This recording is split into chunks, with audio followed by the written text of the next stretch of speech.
Shalom NDC Peoples, apa kabar hari ini?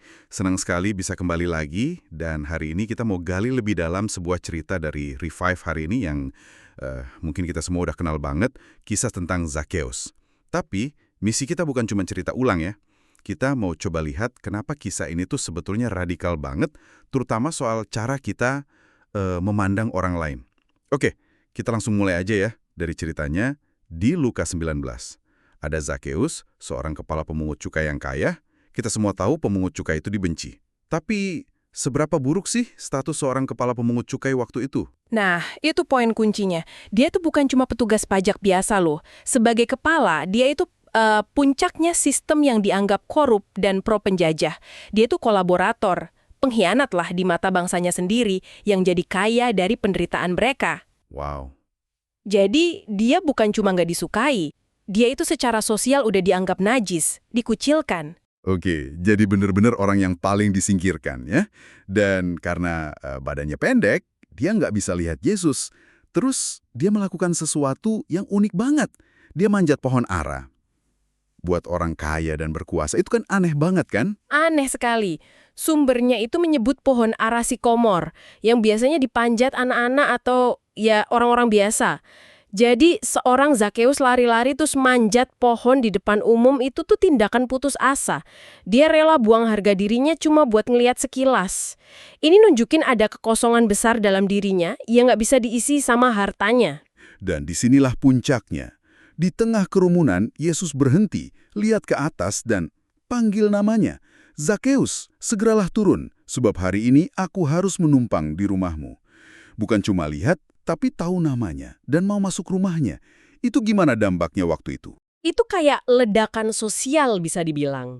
Bagi seorang guru agama, sengaja masuk ke rumah pendosa besar kayak Zakheus, itu artinya dia bakal dianggap najis secara ritual. Ini pelanggaran tabu sosial dan agama yang serius banget. Oh, gitu ya? Iya, jadi Yesus bukan cuma nyapa Zakheus, dia secara terbuka meruntuhkan tembok pemisah antara yang dianggap suci sama yang najis di depan semua orang. Pastinya ini memicu reaksi ya. Revive hari ini kan menyoroti kontras yang tajam banget. Di satu sisi, Zakheus turun dengan sukacita. Sementara yang lain, Nah, yang lain justru bersungut-sungut. Mereka bilang, loh, kok dia menumpang di rumah orang berdosa? Ya kalau dari sudut pandang mereka, reaksinya bisa dimengerti juga kan? iya juga sih. Mereka lihat Zakheus itu simbol penindasan. Tapi disinilah bedanya, orang banyak itu kejebak sama label pendosa.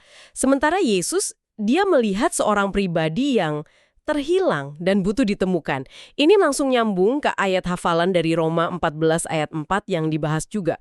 Siapakah kamu sehingga kamu menghakimi hamba orang lain? Wah, itu kayak teguran langsung ya. Dan lihat respon Zakheus. Dia nggak membela diri. Pertemuannya sama Yesus itu langsung berbuah tindakan nyata. Dia bilang, Tuhan, setengah dari milikku akan kuberikan kepada orang miskin. Dan ada lanjutannya, sekiranya ada sesuatu yang kuperas dari seseorang, akan kukembalikan 4 kali lipat. Detail 4 kali lipat ini penting banget. Oh iya, kenapa itu? Menurut hukum Mosa, ganti rugi pencurian itu biasanya 2 kali lipat. Dengan dia menawarkan 4 kali lipat, Zakheus itu melampaui tuntutan hukum. Ini bukan sekedar ganti rugi, ini pertobatan yang radikal. Hatinya benar-benar berubah. Jadi ini membawa kita ke pesan utamanya ya. Yesus bilang, anak manusia datang untuk mencari dan menyelamatkan yang hilang. Ini bukan cuma tentang Zakheus, tapi tentang kita juga. Pertanyaan refleksi dari Revive hari ini tuh benar-benar menantang. Pertama, gimana perasaan Anda saat sadar Yesus datang untuk menyelamatkan Anda secara pribadi dengan semua kekurangan kita? Dan pertanyaan lanjutannya yang mungkin lebih sulit. Saat kita ketemu orang-orang yang dicap pendosa sama lingkungan, apa yang pertama kali muncul di pikiran kita? Apa kita ikut-ikutan jadi kerumunan yang bersungut-sungut? Atau kita berani lihat mereka seperti Yesus melihat Zakheus, cerita sekolah minggu. Ini tantangan buat kita untuk memeriksa hati kita sendiri.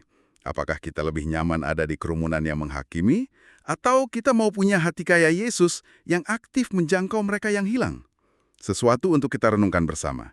Dan bagi Anda yang belum bergabung dengan Core, kami ajak Anda untuk mengunduh aplikasinya. Terima kasih dan Tuhan Yesus memberkati.